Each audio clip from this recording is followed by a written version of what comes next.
Okay, so I hope I'm interpreting this uh, project and presentation correctly. So, for me, as soon as I read the presentation outlines and guidelines, my mind immediately went to Goldilocks and the Three Bears. After I read the excerpt from the book titled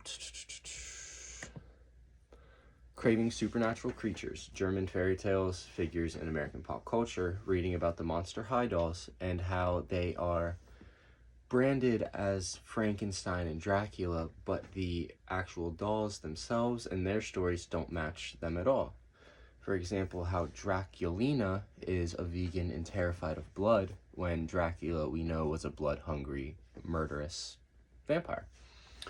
So I took that and immediately thought of Goldilocks and the Three Bears, because that fairy tale used to be very dark and very, very gory and bloody, to what it is now, with how when Papa Bear finds Goldilocks laying in the bed, he just gets upset and lets her run out of the house. Where in the Grimm fairy tales, the Three Bears used to rip Goldilocks apart and proceed to eat her in a very painful way that made her suffer and live through her own death.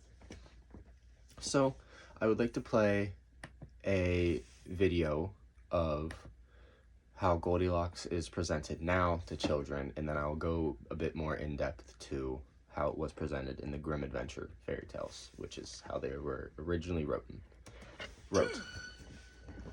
Somebody lied on my bed too, and is still sleeping in it.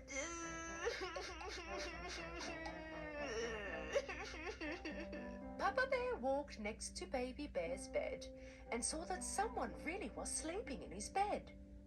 Slowly lifted up the blankets, and they were really surprised to see a little girl sleeping in the bed. What is a little girl doing in our house? Tell this little girl to get out of my bed now! Waking up to Baby Bear's crying, Goldilocks saw 3 bears in front of her, and she ran out of the room in great fear. She went out of the house and started running without looking back.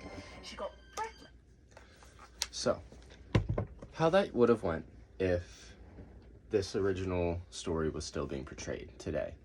When Goldilocks woke up, Baby Bear would have immediately grabbed a hold of her and started ripping and tearing. And then Papa Bear and Mama Bear would have proceeded to follow suit. And at the end of this specific fairy tale, it does touch with how Goldilocks' parents came up through the woods, and Goldilocks saw them and ran to them for safety. But in the original, Goldilocks' parents stumbled upon the 3 bears who were devouring their daughter. And if I'm not mistaken, something does happen with the parents, but I can't remember exactly off the top of my head. So I really think that the way we are sensitizing fairy tales and things like that are really helping with the core values that we're trying to press and put onto our society now, that violence is not the answer.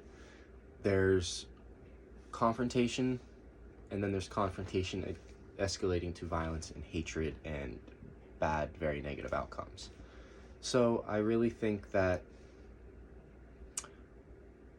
Goldilocks and the 3 bears can be compared to the Monster High dolls and things along those lines, where it's still teaching kids about things that are present, that they will be exposed to, but it is kind of making it a little more child and family friendly. So with that, I would like to conclude my presentation. I hope I interpreted things correctly and went about this the right way and gave some good insight on the way my mind works and the way I made the comparison.